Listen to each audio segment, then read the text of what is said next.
Hey everybody, so I'm out here today. Part of my property is enrolled in the Conservation Stewardship Program, and what that program entails, there's different forms of it. Some are set up for cattle ranchers, some are set up for soil conservation. In this case, we're set up for forestry, habitat management. It used to be not a very popular program. Primarily didn't pay very well, and allow landowners to understand what they're signing up for. Pretty much, if you had a select task to do over a 5-year period, they would pay you for those tasks. Well, due to I think lack of communication on the Fed side and lack of understanding on the landowner side, the program's kind of going away.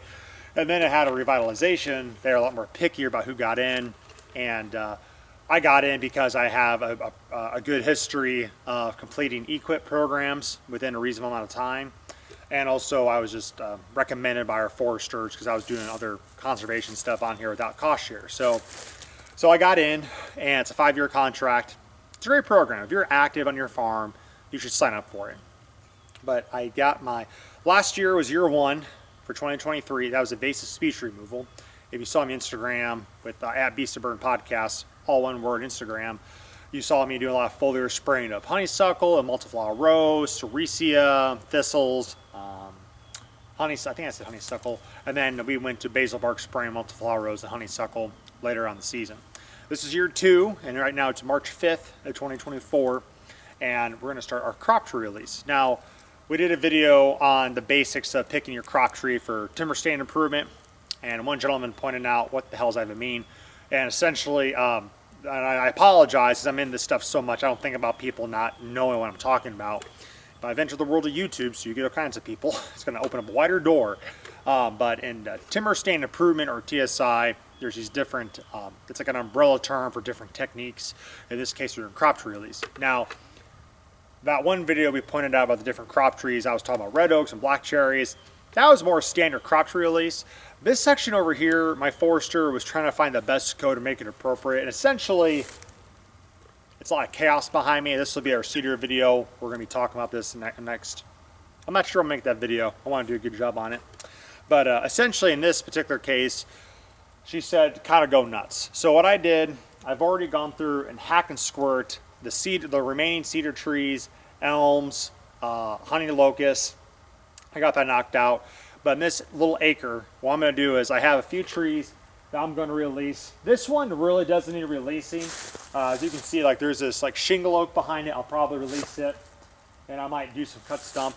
But you might notice there's a few trees behind me that are like this. Well, when the cedar trees were dominant and these little oaks are trying to grow, they didn't really have a strong sunlight to get to them. And so they are really dependent on the cedar trees for structure instead of on their own. So you remove the cedar trees, they just go, ew. So we're just going to do a cut stump on that to kind of clean that up, and then we'll show you different parts of the video. But essentially what I'm going to do is there's these really thick stands of little young oaks, and my understanding is crop tree release, if you're under 6 inches, the crop tree release isn't very beneficial. But what we can do in this situation is just thin it out a little bit to encourage that foliar leaf response a little better. Instead of, like, let's say I had 10 in an area, instead of reducing it to 2, I'll probably just cut that down in half. Pretty much just reducing that basal area to kind of give those younger trees what I define a tree that has the best chance at its best here. So I'm just going to get started here, and we'll be a lot of stop and go with the video. I'll edit the best I can, and we'll go from there. Hopefully the camera doesn't pick up every crazy little sound. So my gloves on here. And please don't criticize me not wearing chaps. I kind of rush and I forgot them. I need to wear them more often, but just what I got going on right now. So, alrighty.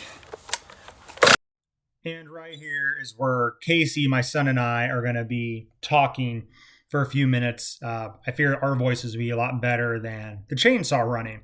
So this is not typical crop tree release, like I said earlier. Real crop tree release, you're focusing on trees between 6 to almost 18 inches. And you're culling those trees to encourage that crop tree growth. Isn't that right, buddy?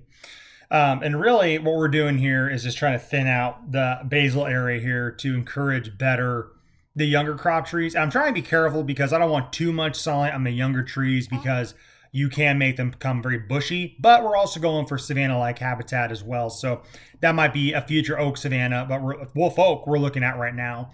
But a lot of these trees are kind of wimpy from the cedar oppression, so we're just cutting those as a cut stump. And there's other trees that are simply just crooked. They grew naturally that way, and I'm just trying to cut them flush so that way they have a better chance to be a taller, straighter tree down the road. You know, my main goal of the farm is not just timber management. It's a big part of it, but also it's wildlife habitat. So I'm trying to set this up that it's from this current turn of the farm, which is my turn, that'd be better, hopefully, for my kids and grandkids. We might actually have good quality crop trees to harvest down the road, even if it's just a shingle oak or a black cherry or a white oak or whatever. They all have opportunities. But I think research has shown that straighter the tree, the more higher quality, higher amount of the higher mass production versus just being a crooked, shrubby mess.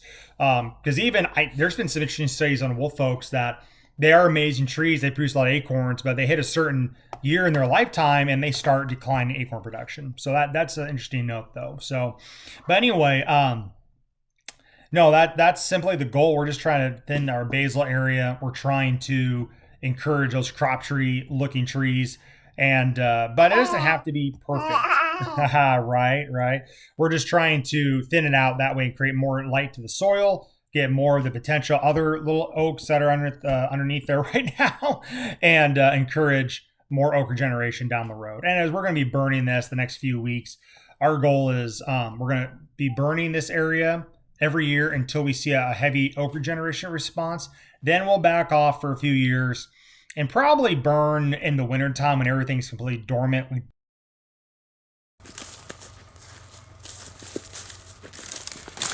So as you can see, we're not trying to go too crazy in here. Like I said, it's not really an appropriate crop tree release, but essentially we had those younger oaks that were like this that weren't going to amount to much anyway, and we simply just cut them off. But as you can see, that right there is a really nice red oak. I want to leave them up. And shingle oaks don't have a lot of crop tree value at all. However, they have pretty good wildlife value. So it's not their first choice, but when you have a white oak like this nice swampy over here, let's do this real quick, folks. Ooh. See this nice swamp white oak right here? That's gonna have great acorn production down the road. And really I girdled that shingle oak behind it. Didn't really need it, but at the same time, there's some 3 younger shingle oaks. And these kind of trees, you can be a bit more aggressive with, like shingle oaks, because they grow like weeds around here. So I'm just going to try to open that up to encourage the growth of those other 3, primarily for that acorn production, to speed it up a little bit. But back over here, though, we have a nice, like I said, a nice shingle oak, red oak, and that young bur oak over there. Just open that a bit more. We're going to get some more sunlight, and that young bur oak's become more bushy, but that's okay, because we're kind of going for a savanna-like habitat. And these, we'll call them crop trees, the closest thing I have. Really, we're just encouraging a higher desirable wildlife tree at the end of the day and creating more habitat by doing some cut stump. And, you know, we're not treating the stumps at all. I want that regrowth. I want that woody browse. This will be burned here the next few weeks. So it won't be effect this year, probably not, but like next 3 years when we have some browse coming up, these shingle oaks is just going to be a mineral stump introducing frequent fire. We're going to set back that regrowth of those stumps, creating more of that browse for whitetails. But eventually, let's say we miss a couple years, or we have enough oak regeneration from like our swamp white oak over here, we can have some more baby oaks growing. We'll take a break for a few years. That'll give those mineral stumps a chance to get established, become mature, and actually be a desirable tree one day for wildlife use. So we'll just keep plugging along here, take a little break for now, and we'll touch you back here in a little bit. Okay, I'll come through here and show you some more. We just did it for a little bit. So I did a bit more drop in like this black cherry here, because I have a nicer black cherry here, nicer log aspect than its counterpart. And you know, there's some more we could probably do. Like I missed this hickory tree over here. Excuse me, cedar tree. But we dropped any tree that was like the cedar was not hacked, and dropped any tree that was leaning essentially or to thin out. competing species. So here we left this shingle oak alone, but this shingle oak here we girdled primarily to help release some younger trees. Like it was conflicting with this hickory right, come on, where'd you go? This guy right in front of me, that hickory tree right there, and this hickory, yeah, excuse me, red oak, excuse me. So just trying to open up that canopy some more, give our younger crop trees here a fighting chance next 20, 30 years, right? So, but we went beyond, pretty much I'm out to the very edge of this 1 acre we're doing, and I'm doing more, but you can see, like, you know, we weren't too crazy. Like this, here, it's not this guy here supported. So like up here, like this shingle oak here isn't really conflicting with this red oak here. Let's kind of lean back a little bit. So that's a good canopy space, but that this shingle oak down here on the ground though, we dropped, was kind of, and so we released one to also help the red oak out as well. But now some guys really hit shagbarks really hard. My farm doesn't have a lot of shagbark hickories, so we're encouraging them. It's very interesting to see these younger hickories out here, because it makes me wonder how much this particular area was all pasture or timber at one point. I mean, it was pasture, but you wonder, was it more open or was it timber? Did they clear it and then put cattle on? I don't really know. But right now, I just left that one shagbark standing with its buddy next to that shingle oak. And we could drop it, but my understanding is it's not good to drop too many trees on young trees. But like this guy right here, this guy was leaning pretty good. So we're just gonna give him a fresh start.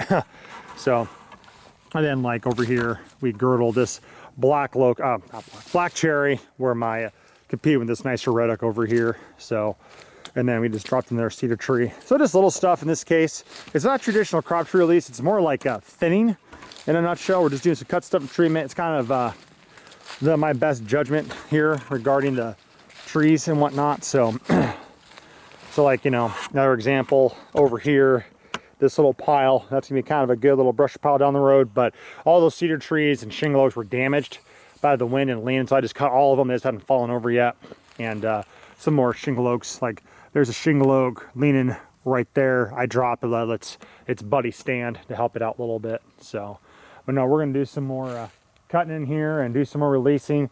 And we will do a video on our cedar disaster back here, but I'm gonna try to film that closer when we do our burn. So we'll get back to work here.